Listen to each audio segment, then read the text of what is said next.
শুভেচ্ছা প্রিয় দর্শক, শুভ দুপুর। স্বাগত জানাচ্ছি চ্যানেল আইয়ের নিয়মিত আয়োজন তারকা কথনে এবং আজকের পর্বটি বিশেষ কারণ একজন বিশেষ মানুষ সঙ্গে রয়েছেন।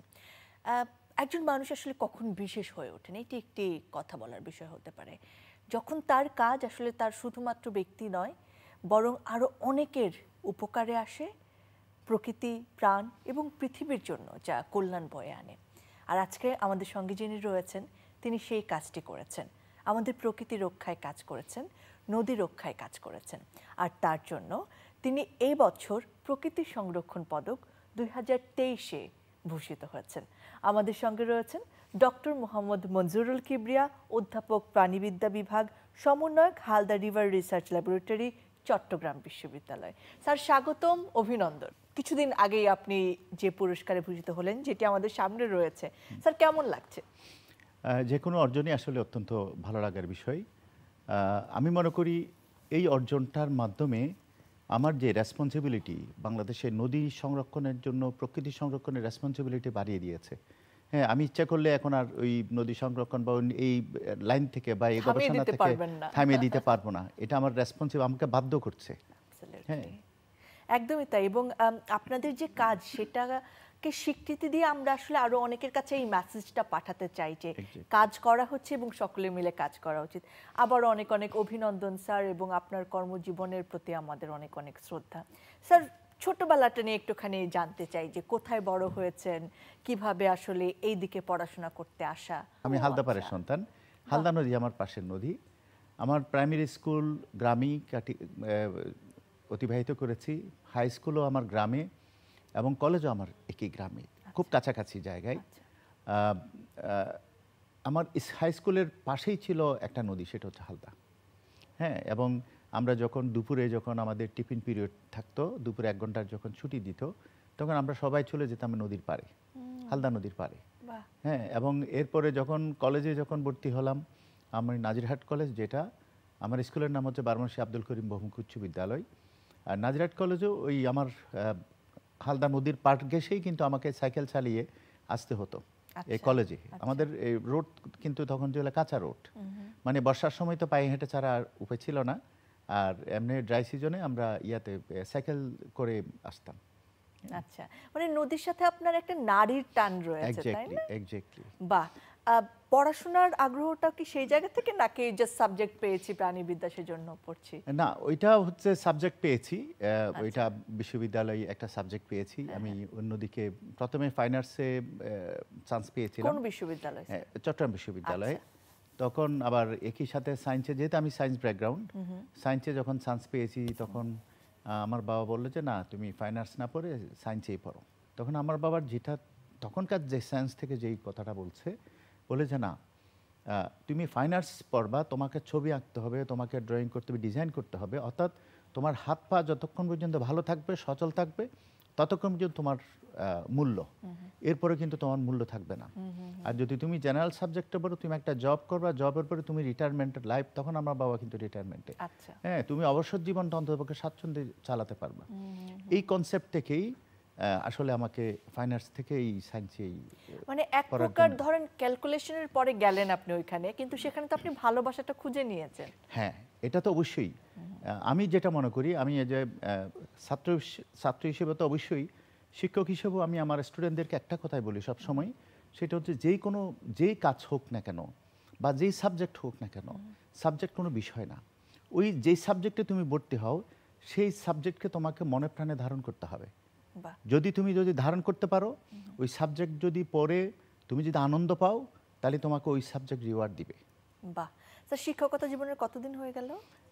এখন তো শিক্ষকতা জীবন আমার সব মিলে প্রায় 25 বছর প্লাস। বাহ। আপনি কি স্যার খুব কড়া টিচার নাকি বন্ধু টিচার? এটা অবশ্য এক এক স্টুডেন্টের কাছে এক এক রকম। হ্যাঁ, ওদের কাছে জিজ্ঞেস করলে ভালো খবর পাওয়া যেত। নিশ্চয়ই জিজ্ঞেস করব। আমি হয়তো কিছু স্টুডেন্টের কাছে খুবই কড়া, আবার কিছু স্টুডেন্টদের, হ্যাঁ, আর কিছু স্টুডেন্টের কাছে খুবই ফ্রেন্ডলি, যারা আমার রিসার্চের সাথে সম্পৃক্ত থাকে এবং যারা গবেষণার প্রতি আগ্রহী, তাদের সাথে আমার অত্যন্ত ফ্রেন্ডলি। তারা আমার সাথে কাজ করে কিন্তু অনেক মজা পায়। এবং বিশেষ করে আমি যেহেতু আমি ল্যাব বেসড কাজ করি না, আমার কাজগুলো হচ্ছে মাঠে ময়দানে, ফিল্ডে, যার জন্য প্রচুর স্টুডেন্ট এবং অনেক স্টুডেন্ট আছে যারা ফিল্ডের কাজকে আর ভালোবাসে। নদীর কাছে যাওয়া তো একটা ভীষণ আনন্দের ব্যাপার। এটা তো হ্যাঁ, স্যার এই গবেষণার জায়গাটা একটু আসতে চাই, মানে হালদাকে কেন আপনি গবেষণার বা নদীকে কেন আসলে গবেষণার সাবজেক্ট হিসেবে নিলেন? হালদাকে নেওয়ার পিছনে একটা কারণ আছে, সেটা হচ্ছে যে আমি বললাম আমার স্কুল, আমার প্রাইমারি স্কুল, আমার হাই স্কুল, আমার কলেজ, এই তিনটাই কিন্তু হালদা নদীর পাড়ে। এর মধ্যে একটা ছোট্ট একটা ঘটনা আছে। আমরা যখন ক্লাস 9-এ পড়ি তখন আমাদের একজন বাংলা শিক্ষক ছিলেন ওখানকে, জনাব নুরুল আলম মাস্টার নাম, স্থানীয়ভাবে একমাত্র শিক্ষক এখনো বেঁচে আছেন। আচ্ছা, হ্যাঁ, তো স্যার আমাদেরকে ক্লাস 9-এ যখন উঠি তখন আমাদেরকে কিছু হোমওয়ার্ক দিতেন। তখন প্রতি রোববার আমাদেরকে একটা হোমওয়ার্ক করে আনতে হতো, যার যেটা অ্যাক্টিভিটিস, যে যেটা পারে। কেউ গান পারে, কেউ কবিতা লিখতে পারে, কেউ ছবি আঁকতে পারে, যার যেটা ভালো লাগে সেরকম একটা টাস্ক দিত। তো আমি প্রথমেই যেই কবিতাটা, যেহেতু আমার স্কুলের পাশে নদী, আমি গান পারতাম না, আমার গলা সুন্দর না, তারপরে ছবি করতে পারতাম। এরপরও আমি চিন্তা করলাম না, একটা ছড়া লিখি। হ্যাঁ, একটা ছড়া লিখছি, সেই ছড়াটার নাম ছিল হালদা নদী। হ্যাঁ, এবং স্যার, এই আমার ডায়েরিটা এখনো আছে আমার কাছে, ডায়েরিতে স্যার ইনিশিয়ালি সাইন করে দিয়েছেন, দিয়ে আমার পিঠ চাপড়িয়ে খুব অ্যাপ্রিসিয়েট করেছেন। এই অ্যাপ্রিসিয়েশন থেকেই মনে হয় আমার মধ্যে হালদা নদীর ইয়াটা আসছে। বাহ বাহ, দারুণ। স্যার হালদা নদী আসলে কিসের জন্য বিখ্যাত? হালদা নদী আমাদের নদীমাতৃক বাংলাদেশের মধ্যে হালদা নদী একটা ইউনিক নদী। আমাদের বাংলাদেশ নদীমাতৃক প্রায় 1008টা নদী এর মধ্যে এই সংখ্যা প্রকাশ করা হয়েছে। এর মধ্যে সম্পূর্ণ একটা আলাদা নদী। প্রথমত যেই বিষয়টা, সেটা হচ্ছে এটা আমাদের নদী, অর্থাৎ আমাদের নদীগুলো কিন্তু আমাদের বাংলাদেশে উৎপত্তি, সবগুলো বাংলাদেশের বাইরে উৎপত্তি। বাংলাদেশের উপর দিয়ে সামান্য অংশ পাড়ি দিয়ে বে অফ বেঙ্গলে পড়েছে। কিন্তু হালদা হচ্ছে আমাদের নদী, যে আমরা বুকে হাত দিয়ে যদি বলতে পারি আমাদের দেশে উৎপত্তি হয়েছে, আমাদের দেশে শেষ হয়েছে। আচ্ছা, এই জন্য এটাকে বলি আমরা এন্ডেমিক রিভার। এটার লেন্থ কতটুকু? এটার প্রায় 98 কিলোমিটার দৈর্ঘ্য। খাগড়াছড়ির রামগড় পার্বত্য জেলা থেকে উৎপত্তি হয়ে এটা চট্টগ্রামের কর্ণফুলী নদীর সাথে, কালুরঘাট এলাকায় কর্ণফুলী নদীর সাথে মিশছে 98 কিলোমিটার পথ পাড়ি দিয়ে। আচ্ছা, এই জন্য এটা আমাদের নদী। আরেকটা বিষয় আছে, যেটা এটা হচ্ছে বিশ্বের একমাত্র জোয়ারভাটার নদী, যেখান থেকে রুই জাতীয় মাছের নিষিক্ত ডিম সংগ্রহ করা হয়। বিশ্বের একমাত্র জোয়ারভাটার নদী যেখান থেকে রুই জাতীয় নিষিক্ত ডিম, অর্থাৎ প্রজনন ক্ষেত্র অনেক আছে, কিন্তু এই নিষিক্ত ডিম সংগ্রহের নদী কিন্তু একটা। আচ্ছা, অর্থাৎ ফার্টিলাইজড এগ, এই ফার্টিলাইজড এগ কালেকশনের নদীর কিন্তু বিশ্বের আর কোনো টাইডাল রিভার নাই, বিশেষ করে রুই জাতীয় মাছের। আমরা কি এই সুযোগটা কাজে লাগাচ্ছি? ওইটা নিয়েই তো আমরা কাজ করে যাচ্ছি, ওইটা নিয়ে আমরা দীর্ঘদিন ধরে কাজ করে যাচ্ছি। এবং এই যে স্কুলের যে কথাটা বললাম, স্কুলের ওখান থেকে হালদা নদী, এরপরে যখন আমি চট্টগ্রাম বিশ্ববিদ্যালয়ের প্রাণীবিদ্যা বিভাগে ভর্তি হলাম, আমাদের একটা স্পেশাল ব্রাঞ্চ আছে। আমাদের 4টা ব্রাঞ্চ প্রাণীবিদ্যা বিভাগে। একটা হচ্ছে আপনার ফিশারিজ, লিমনোলজি অ্যান্ড ফিশারিজ বায়োলজি, একটা হচ্ছে অ্যান্টোমোলজি, একটা প্যারাসাইটোলজি, একটা ওয়াইল্ড লাইফ বায়োলজি। 4টা ব্রাঞ্চের মধ্যে আমি স্বাভাবিকভাবে বেছে নিয়েছি fisheries biology, limnology and fisheries biology. এবং এই যেহেতু আমি হালদাপাড়ার সন্তান হিসেবে কিছু ইন্ডিজেনাস নলেজ আমার কাছে ছিল। হালদা নদীতে মাছের ডিম ছাড়ে, ডিমগুলো আমাদের পুকুরে মাছ চাষ করে, এই কাহিনীগুলো আমি জানতাম। একই সাথে যখন ফিশারিজ প্রাণীবিদ্যা বিভাগের মাস্টার্সে ফিশারিজে আমার পড়ার সুযোগ হলো, স্বাভাবিকভাবে আমার যে ইন্ডিজেনাস নলেজ এবং আমার যে একাডেমিক নলেজ, দুইটার একটা কম্বিনেশনের সমন্বয়ের মাধ্যমেই আসলে এই হালদা নদী নিয়ে কাজ করা। বাহ, চমৎকার। এবং তার স্বীকৃতি স্বরূপ আপনি পেয়েছেন প্রকৃতি সংরক্ষণ পদক 2023। আমরা একটু সেই মুহূর্তটা স্যার দেখে আসি। প্রিয় দর্শক, চলুন দেখে আসি প্রকৃতি সংরক্ষণ পদক 2023-এর সেই স্মরণীয় মুহূর্ত। একটি উষ্ণ করতালি চাই আপনাদের সকলের পক্ষ থেকে আমাদের আজকে রাতের মধ্যমণি ডক্টর মোহাম্মদ মঞ্জুরুল কিবরিয়া স্যারের জন্য। এবং এখনই সেই সময় যখন আমরা তাকে সেই সম্মানটি জানাতে চাই। আমি মঞ্চে আসার জন্য অনুরোধ করছি আমাদের আজকের আয়োজনের সম্মানিত প্রধান অতিথি সৈয়দা রিজওয়ানা হাসান, মাননীয় উপদেষ্টা, পরিবেশ, বন ও জলবায়ু পরিবর্তন মন্ত্রণালয়। আপনাকে আমন্ত্রণ জানাচ্ছি ডক্টর আব্দুল হামিদ, মহাপরিচালক, পরিবেশ অধিদপ্তর, মোহাম্মদ আমির হোসাইন চৌধুরী, প্রধান বন সংরক্ষক, নায়কা মার্টিনেজ বেকস্ট্রম, ফার্স্ট সেক্রেটারি, পরিবেশ ও জলবায়ু পরিবর্তন, সুইডেন দূতাবাস, এবং সাথে সাথে প্রকৃতি ও জীবন ফাউন্ডেশনের সম্মানিত চেয়ারম্যান, চ্যানেল আয়ের পরিচালক জনাব মুকিত মজুমদার বাবুকে। সাথে সাথে ইনসেপ্টা ফার্মাসিউটিক্যালসের পক্ষ থেকে আসবেন জনাব আব্দুর রশিদ মজুমদার, আপনাকে আসার জন্য অনুরোধ করছি। এবং অবশ্যই মঞ্চ আলো করতে আসবেন আমাদের আজকে যিনি সম্মানিত হচ্ছেন অধ্যাপক ডক্টর মোহাম্মদ মঞ্জুরুল কিবরিয়া। একটি করতালির মাধ্যমে আমরা তাকে স্বাগত জানাই, অভিনন্দন জানাই, প্রাণ ও প্রকৃতির জন্য তার যে অবদান তাকে সম্মান জানাই। একটি ক্রেস্ট রয়েছে আমাদের সকলের পক্ষ থেকে শুভেচ্ছা এবং সম্মানের স্মারক হিসেবে।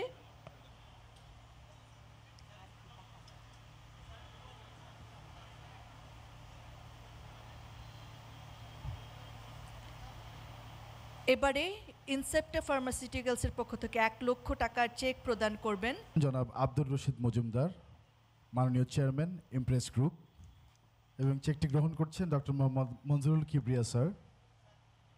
আমরা সবাই একটু উষ্ণ করতালি দিয়ে আরও একবারও তাকে অভিনন্দন জানাতে চাই। স্যার, দেখছিলাম সেই স্মরণীয় মুহূর্ত, দেখে আসলে কেমন লাগছে? খুবই ভালো লাগছে, খুবই ভালো লাগছে। এটা আসলে ভাষায় প্রকাশ করার মতো না, কারণ ভালো লাগার আরও একটা বিষয় কারণ আছে। সেটা হচ্ছে আমরা নদী এবং প্রকৃতি সংরক্ষণ নিয়ে কাজ করি। আমরা যাদের কাজ দেখে আসলে আমরা অনুপ্রাণিত হই এবং যাদেরকে আমরা অনুকরণীয় ভাবি, তারা আমার সামনে কিন্তু ওই দিন উপস্থিত ছিল। এটা একটা অন্যরকম একটা অনুভূতি। এর মধ্যে আইনুন নিশাত স্যার, ওনার সাথে আমি প্রথম কাজ শুরু করি 2009 সাল থেকে। হ্যাঁ, আইনুন নিশাত স্যারের সাথেও দীর্ঘদিন আমার কাজ করার এক্সপিরিয়েন্স রয়েছে। তো এই যে যাদেরকে দেখে আমরা এই কাজে অনুপ্রাণিত হই, তারা যখন আমার সামনে থাকে এবং সেই স্বীকৃতিটা যখন ওনাদের হাত দিয়ে পাই, অবশ্যই একটা ভালো লাগার বিষয়। অ্যাবসলিউটলি, বা এটা আমাদের জন্য ভীষণ ভালো লাগে স্যার। হালদা নদী নিয়ে আসলে কথা হচ্ছিল আপনার কাজের জায়গায়। বর্তমানে আসলে কি অবস্থায় আছে এই নদীটি? কারণ আমরা জানি যে আমাদের এত সুন্দর প্রকৃতিকে আমরা নানাভাবে ধ্বংস করছি এবং সেগুলো একেবারে বিপন্ন অবস্থায় চলে যাচ্ছে অনেক জায়গা। হালদা আসলে কেমন আছে? বাংলাদেশের যদি সার্বিক নদীগুলোর অবস্থার প্রেক্ষিতে যদি আমি তুলনা করি হালদা অনেক ভালো আছে। কারণ বাংলাদেশের এই একটা মাত্র নদীর যেটা পজিটিভ ইন্ডিকেটর, সেটা হচ্ছে হালদা নদী। আমরা এই নদীটাকে মোটামুটিভাবে আমরা এখনো পর্যন্ত সংরক্ষণ করতে পেরেছি। হ্যাঁ, এটার সম্ভব হয়েছে একটা ইন্টিগ্রেটেড যে রিভার ম্যানেজমেন্ট বলতে যেটা বুঝি আমরা, যে সমন্বিত নদী ব্যবস্থাপনা, সেটা আমরা অনেকটা সাকসেসফুলি এই নদীর ক্ষেত্রে আমরা প্রয়োগ করতে সক্ষম হয়েছি। এক্ষেত্রে মৎস্য অধিদপ্তর, পরিবেশ অধিদপ্তর, নৌ পুলিশ, তার লোকাল এনজিও, আইডিএফ, পিকেএসএফ এবং স্থানীয় মানুষদেরকে আমরা সম্পৃক্ত করতে পেরেছি। এটা আমি মনে করি বাংলাদেশের একটা মাত্র নদী যেটা হালদা নদীর ক্ষেত্রে আমরা সাকসেসফুলি এই কাজটা আমরা করতে পেরেছি, যার জন্য এই নদীটা অনেকটাই অন্যান্য নদীর তুলনায় ভালো আছে। এরপরও এটার যেই ক্যারেক্টার, এই নদীর যে বৈশিষ্ট্য, এটাকে যতটুকু ভালো রাখার কথা আমরা ততটুকু এখনো কিন্তু করতে পারিনি। হ্যাঁ, যেমন আমরা শতভাগ আমরা এখনো দূষণমুক্ত করতে পারিনি। আমরা প্রায় 60-70% দূষণমুক্ত ইতিমধ্যে করতে সক্ষম হয়েছি, যেটা সমন্বিতভাবে সরকারি এই যে বিভিন্ন অধিদপ্তরের সহায়তা। আপনারা কি কি করেছেন আমাদেরকে যদি একটু বলেন? চমৎকার একটা বিষয়, সেটা হচ্ছে এই নদীর বিশেষ করে দূষণের জন্য যদি ধরি, একটা সময় 2016 সালে 1000 বছরের ইতিহাসে কিন্তু একটা নজিরবিহীন ঘটনা ঘটেছে। হালদা নদীতে কোনো মাছ ডিম ছাড়েনি। এটার কারণ উদ্ঘাটন করতে গিয়ে আমরা আইডেন্টিফাই করলাম হালদার আপ স্ট্রিমে শত শত একর এলাকায় থামাক চাষ হয়েছে। হ্যাঁ, এবং হালদা অববাহিকায় এই থামাক চাষের একটা নিজস্ব টক্সিক এফেক্ট আছে এবং এর মধ্যে যেই ইনসেকটিসাইড, পেস্টিসাইড ব্যবহার করে এগুলো অনেক গুণ বেশি। এবং এগুলোর এফেক্টের কারণ হালদা নদীর মাছের ডিম ছাড়ে পাহাড়ি ঢল আসতে হবে, বিশেষ করে বর্ষার সময় পাহাড়ি ঢল না আসলে কিন্তু এই মাছের ডিম ছাড়ে না। এই পাহাড়ি ঢলটা যখন তামাকের টক্সিক এফেক্ট নিয়ে আসে, এই যে ইনসেকটিসাইড, পেস্টিসাইড এবং এটার তামাক গাছের যে উচ্ছিষ্ট থাকে সেটার একটা টক্সিসিটি আছে, এটার এফেক্ট নিয়ে যখন আসে তখন মাছ ডিম ছাড়ে না। এটা আইডেন্টিফাই করতে গিয়ে আমরা প্রথমে আবিষ্কার করি এখানে, এবং আপনি জেনে খুশি, 2022 সালে আমরা শূন্য পর্যায়ে নিয়ে আসছি এটা, এই তামাক চাষটাকে। অর্থাৎ তামাক চাষিদেরকে আমরা মূলধারা কৃষিকাজে ফিরিয়ে আনতে সক্ষম হয়েছি পিকেএসএফ এবং আইডিএফ দুটো এনজিওর এবং একই সাথে সরকারি সহযোগিতার কারণে। তারপরে বাংলাদেশের নদী দূষণ মুক্ত করার জন্য দুটো ইন্ডাস্ট্রি কিন্তু ইতিমধ্যে শাটডাউন করা হয়েছে। একটা এশিয়ান পেপার মিল, যেটা হালদা নদীর দূষণের জন্য অন্যতম দায়ী, আর হচ্ছে সরকারি একটা 100 megawatt peaking power plant Hathazari, ওটাও কিন্তু শাটডাউন করে দেওয়া হয়েছে।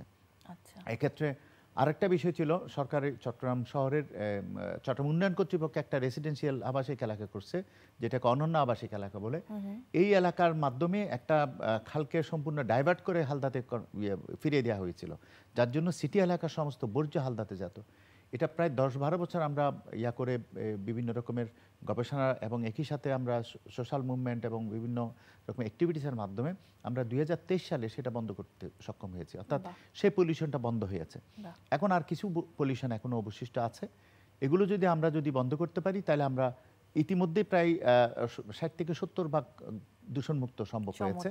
আর যদি বাকিগুলো আমরা করতে পারি তাহলে হয়তো আমরা এখন উদাহরণ দিই, মানে নদী দূষণ মুক্ত করার ক্ষেত্রে লন্ডনের টাইমস নদীর উদাহরণ দিই, হয়তো আমরা ভবিষ্যতে বাংলাদেশের হালদা নদীকে আমরা উদাহরণ দিতে পারবো ইনশাআল্লাহ। স্যার, আপনারা তো জনসচেতনতা তৈরির জন্য কাজ করে থাকেন, আমি যতটুকু জানি, সেই উপায়টা যদি একটু বলেন আমাদের। আমরা শুধুমাত্র যখন আমি বিশ্ববিদ্যালয়ের যখন কাজটা শুরু করি, আমি একজন গবেষক হিসেবে কাজ শুরু করি, যখন আমি রিয়েলাইজ করতে পারলাম আমি শুধুমাত্র হালদা নদীকে গবেষণার মধ্যে সীমাবদ্ধ রাখি, এই নদীকে কনজার্ভ করতে পারবো না। কারণ আমার গবেষণা নদীকে কনজার্ভ করতে হয়, এই নদীর সংশ্লিষ্ট যারা মানুষ রয়েছে, নদী পাড়ের যারা ডিপেন্ডেন্ট মানুষ রয়েছে, অর্থাৎ স্টেক হোল্ডার যারা রয়েছে, আমাদেরকে কাজে লাগাতে হবে। আমার গবেষণা তাদের মধ্যে তাদের পর্যন্ত পৌঁছে না। তাই সুতরাং আমাকে এই যে একটা অনন্য বৈশিষ্ট্য সম্পন্ন একটা নদী, যেটা আমাদের একটা ইউনিক নদী, এই নদীকে বাঁচাতে হলে আমাদের সচেতনতার দিকে যেতে হবে। তখন আমরা বিভিন্ন রকম সচেতনামূলক গবেষণার পাশাপাশি আমরা বিভিন্ন রকমের অ্যাক্টিভিটিস আমরা হালদার জন্য শুরু করি। আমি মনে করি সাউথ এশিয়ার মধ্যে মেকং নদীর পরে যদি মাল্টিডিসিপ্লিনের কোনো মুভমেন্ট থাকে হালদা নদীর জন্য আছে। আমরা গবেষণার মধ্যে সীমাবদ্ধ না রেখে আমরা সোশ্যাল অ্যাওয়ারনেস ডেভেলপ করেছি। আমরা প্রথম যেটা করেছি, স্কুল পাড়ের নদীর পাড়ের যত স্কুল রয়েছে, সেটা বিশেষ করে ক্লাস 8, 9, 10 স্টুডেন্টদের মধ্যে নদীর বিভিন্ন কুইজ কম্পিটিশন, নদী সম্পর্কে ডকুমেন্টারি প্রদর্শনী করেছি এবং তাদের ভিতরে হালদাটাকে ঢুকানোর চেষ্টা করেছি, তাদের ভালোবাসাতে জাগাতে। হয়তো আমি 5 বছর বা 10 বছর কাজ করতে পারবো, কিন্তু এরপরে তো আমার পক্ষে কাজ করা সম্ভব হবে না। তাতে ওই জেনারেশন থেকে একজন বা দুইজন যদি উঠে আসে, এই হালদা তাদের ভিতরে প্রবেশ করাতে পারি, তাহলে এই নদী দীর্ঘদিন থাকবে, সংরক্ষিত থাকবে। এটা 1 নাম্বার। 2 নাম্বার হচ্ছে নদীর পাড়ের যত ধর্মীয় প্রতিষ্ঠান রয়েছে, মসজিদ, মন্দির, গির্জা যত রয়েছে, তাদের যারা রিলিজিয়াস পার্সন রয়েছে, তাদেরকে নিয়ে আমরা প্রোগ্রাম করেছি এবং তাদের মধ্যে আমরা এটাকে ধর্মীয় থেকে নলেজ পয়েন্ট অফ ভিউ থেকে আমরা তাদেরকে বোঝানোর চেষ্টা করেছি এই নদীটা কিন্তু একটা আল্লাহর দান, এটা একটা আল্লাহর অনন্য সৃষ্টি। এই সৃষ্টিকে যদি আমরা যদি ধারণ করতে না পারি, আমরা যদি সংরক্ষণ করতে না পারি, তাহলে এতগুলো মানুষের ভাগ্যের কিন্তু পরিবর্তন হয়ে যাবে। এখন এই নদীর ডিমের উপর 1 ঘন্টা শুধুমাত্র ডিমের উপর এখানে লক্ষ লক্ষ মানুষের কিন্তু সারা বছরের জীবন জীবিকা নির্ভর করে। হ্যাঁ, এটাও এখনো আমরা যাই বলি না কেন, আমরা প্রত্যেকেই ধর্মীয় যারা গুরু রয়েছে তাদেরকে আমরা শ্রদ্ধা করি। তারা যদি একবার বলে, সেটা আমাদের অনেক বেশি এফেক্ট হয়। এটা একটা আমরা কাজ করেছি। তা আমরা অ্যাওয়ারনেস প্রোগ্রাম, আমরা যারা ডিপেন্ডেন্ট, যারা জেলে রয়েছে, যারা ডিম সংগ্রহকারী রয়েছে, তাদের নিয়ে আমরা অনেকগুলো প্রোগ্রাম করেছি এবং সবগুলো প্রোগ্রাম কিন্তু আমরা এককভাবে না, আমরা সরকারি বেসরকারি সংস্থা এবং আমরা যে নৌ পুলিশ প্রশাসন সবাইকে নিয়ে আমরা প্রোগ্রামগুলো করেছি। মানে আপনারা সব স্টেক হোল্ডার্সদেরকে নিয়ে কাজগুলো করেছি। বাহ, চমৎকার। স্যার, ডলফিন মাছ মারা যাচ্ছে হালদায়, এই বিষয়ে আমরা শুনে থাকি মাঝে মাঝে পত্রপত্রিকায়, খবরে। আমাদেরকে একটু বলবেন এটা কেন হয়, বাদও হয় কিনা? ধন্যবাদ। ডলফিন মাছ না, ডলফিন না, ডলফিন হচ্ছে ম্যামালস, আমাদের মানুষদের মতো ম্যামালস। ওরা স্তন্যপায়ী প্রাণী, ওরা অ্যাকোয়াটিক জলজ প্রাণী, জলজ প্রাণী, স্তন্যপায়ী প্রাণী এবং ওরা তাদের মায়ের দুধ পান করে কিন্তু বড় হয়। আচ্ছা, হ্যাঁ, হালদায় পাওয়া যায়। হালদা নদীর যে বৈশিষ্ট্যগুলোর মধ্যে অন্যতম বৈশিষ্ট্য হচ্ছে এই যে ডলফিনের আবাসস্থল। এই মুহূর্তে হালদা নদীতে আমরা প্রায় 3-4টা সেন্সাস করেছি হালদা নদী, আমরা গণনা করি। এই মুহূর্তে 162 ডলফিন আছে হালদা নদীতে, অর্থাৎ বাংলাদেশের সবচেয়ে বড় পপুলেশন আছে এই মুহূর্তে, বিশেষ করে গাঞ্জেটিক রিভার ডলফিন। অর্থাৎ এই ডলফিন নিয়ে আগে আমরা তেমন বাংলাদেশে আর কোন নদীকে কি ডলফিন আছে? বাংলাদেশে আরো বেশ কিছু নদীতে আছে, তবে সবচেয়ে বড় পপুলেশন আছে হালদা নদীতে। আচ্ছা, হ্যাঁ, কারণ এটাই একমাত্র ফ্রেশ ওয়াটার স্পিসিস যেটাকে গাঞ্জেটিক রিভার ডলফিন বলা হয়, গাঙ্গীয় ডলফিন বলে। এই ডলফিনের এই যে একটা হঠাৎ করে 2017 সাল থেকে 2017 সেপ্টেম্বর থেকে 2018 ফেব্রুয়ারি পর্যন্ত হঠাৎ করে 18টা ডলফিন মারা যায়। হঠাৎ করে যখন একটার পর একদিনে 2টা ডলফিনে মারা গেছে, এরকম গেছে, তখন আসলে আমরা এই বিষয়টা নিয়ে আমরা কনসার্ন হই। আসলে ডলফিন আমাদেরকে কনজার্ভ করতে হবে, কারণ ডলফিন সংরক্ষণ এবং হালদার ব্রুট ফিশ সংরক্ষণ কিন্তু 2টা প্যারালাল। অর্থাৎ আমি যদি ডলফিন যদি না থাকে, তাহলে এটা মাছের প্রজনন ক্ষেত্র থাকবে না। ওই রিয়েলাইজেশনতে আমরা ডলফিন সংরক্ষণের কাজ শুরু করি এবং তখন সেন্সাস করি, তখন প্রায় 127টা ডলফিন ছিল হালদা নদীতে। এবং এরপরে আমরা এই ডলফিনগুলোর কারণ নির্ণয়ের জন্য আমরা পোস্টমর্টম করি চট্টগ্রাম বিশ্ববিদ্যালয়ের প্রথমেই, অন্যান্য বিশ্ববিদ্যালয় এবং বিভিন্ন সরকারি অধিদপ্তরগুলো যৌথভাবে, এবং আমরা কারণ আইডেন্টিফাই করে সরকারকে আমরা রিপোর্ট দিই এবং সরকার সবগুলো রিপোর্টে কিন্তু বাস্তবায়ন করেছে। এর মধ্যে 17টা বালি মহাল ইজারা কিন্তু কমপ্লিটলি বন্ধ করে দিয়েছে সরকার, হ্যাঁ, এর অন্যতম। এবং ইঞ্জিন চালিত যে বোটগুলো রয়েছে সেই বোটগুলো কিন্তু একদম কমপ্লিট নিষিদ্ধ করে দিয়েছে। এখন কোনো ইঞ্জিন চালিত নৌকা এখানে চলতে পারে না। তারপরে এখানে ডলফিন মৃত্যুর অন্যতম কারণ ছিল জালের মধ্যে আটকে যাওয়া, কারণ এদের ঠোঁটের মধ্যে কোনো ছোট ছোট ছোট দাঁত থাকে। ওই মাছ যখন খেতে যায় তখন ওই দাঁতের সাথে জাল পেঁচিয়ে যায়। ডলফিন পানিতে থাকলেও তারা কিন্তু পানিতে বেশিক্ষণ টিকে থাকতে পারে না, তারা শ্বাস নিতে হয় উপরে, পানির উপরে লাফ দেয়, অক্সিজেন নিয়ে তারপর তারা ভিতরে ঢুকে যায়। এখন যদি সে 15-20-25 মিনিট যদি আটকে যায় তাহলে কিন্তু ডলফিনটা মারা যায়, এরকম ট্র্যাপিং হয়ে যায়। আর ডলফিনের আরেকটা সেন্সিটিভ বিষয় হচ্ছে তার চামড়ার নিচে একটা চর্বির স্তর থাকে, এটাকে ব্লু বার বলে। যদি কোনো রকমের ছোট একটা আঘাত পড়ে ডলফিনের বডির মধ্যে বা বড় বড় জাহাজের মধ্যে, বোর্ডের ইঞ্জিন চালিত নৌকার মধ্যে কোনো একটা যদি ধাক্কা লাগে, তখন কিন্তু সেই তার তার যেই এটা রিকভার করার যে ক্ষমতাটা সেটা কিন্তু খুব দুর্বল। এটা ইনফেকশন হয়ে যায় ফ্যাটের মধ্যে এবং ডলফিন মারা যায়। এবং এরপর থেকে আমরা মোটামুটি ডলফিন কনজারভেশনের জন্য হাত দিই এবং এই ডলফিনগুলোর ইতিমধ্যেই আপনি জেনে খুশি হবেন, এখন 162 আমি কিছুক্ষণ আগে বলেছি, কোথায় 127টা থেকে 162টা ডলফিন এখন সংরক্ষিত অবস্থায় আছে। এবং প্রতিটা ডলফিন মারা গেলেই এখানে সরকারিভাবেই একটা নির্দেশনা আছে, হাইকোর্ট থেকে একটা নির্দেশনা আছে, আমাদেরকে ইনফর্ম করতে হবে। ইনফর্ম করা হবে, আমরা সুরতহাল রিপোর্ট করি, যদি ফ্রেশ থাকে তাহলে এটাকে পোস্টমর্টম করি, দেন আমরা এটা মাটি চাপা দিই। ইটস আ এক্সাম্পল স্যার, যে আমরা চাইলে আসলে পারি সবাই মিলে কিছু একটা করতে। স্যার, আপনি তো হালদা রিসার্চ ল্যাবরেটরি সেটার সমন্বয়ক হিসেবে আছেন, সেটা প্রতিষ্ঠা করেছেন কবে এবং কি কাজ করছে একটু ছোট্ট করে যদি বলেন। এটার প্রতিষ্ঠার পিছনে এটা একটা আমার ড্রিম প্রজেক্ট বলা যায়। কারণ আমাদের বাংলাদেশের আগে কিন্তু একটা শব্দ আছে নদীমাতৃক বাংলাদেশ। আমাদের বাংলাদেশকে আমরা যদি কনজার্ভ করতে চাই, সাস্টেইন করতে চাই, তাহলে কিন্তু আমাদের নদীকে সংরক্ষণের কোনো বিকল্প নাই, নদী সংরক্ষণ করতে হবে। হ্যাঁ, এখন নদী যদি সংরক্ষণ করতে হয় তাহলে আমাদেরকে নদীভিত্তিক যেই জনশক্তি সেটা তৈরি করতে হবে, অর্থাৎ নদীর প্রতি যে রেসপন্সিবল জনশক্তি তৈরি করতে হবে, রিভার বেসড রিসার্চার তৈরি করতে হবে। সেটা আমাদের বাংলাদেশে অন্যান্য বিশ্ববিদ্যালয়গুলোতে ওই অবস্থায় নাই। মানে একদম এক্সক্লুসিভলি নদী নিয়ে কাজ করে নদীর কেন্দ্রিক রিসার্চ করবে, নদীর প্রতি রেসপন্সিবল ম্যান পাওয়ার তৈরি হবে, সেরকম কিন্তু নাই। সেই চিন্তা দেখে আমার ড্রিম ছিল একটা ল্যাবরেটরি প্রতিষ্ঠা করব, কারণ বাংলাদেশের এই ল্যাবরেটরি আর এই ধরনের রিসার্চার তৈরির অন্যতম স্থান কিন্তু বিশ্ববিদ্যালয়। হ্যাঁ, বিশ্ববিদ্যালয়ের ছাত্ররাই কিন্তু ভবিষ্যতে তারা বিভিন্ন জায়গায় যাবে, প্রশাসনে যাবে, রিসার্চার হবে, তারাই কিন্তু এটার হাল ধরবে। ওই জন্যই বিশ্ববিদ্যালয় পর্যায়ে, অর্থাৎ চট্টগ্রাম বিশ্ববিদ্যালয়ে আমি এই Halda river research laboratory establish করি। বিশেষ করে পিকেএসএফ এবং আইডিএফ দুটো বেসরকারি সংস্থার একদম সম্পূর্ণ অর্থায়নে এটা করি। এটা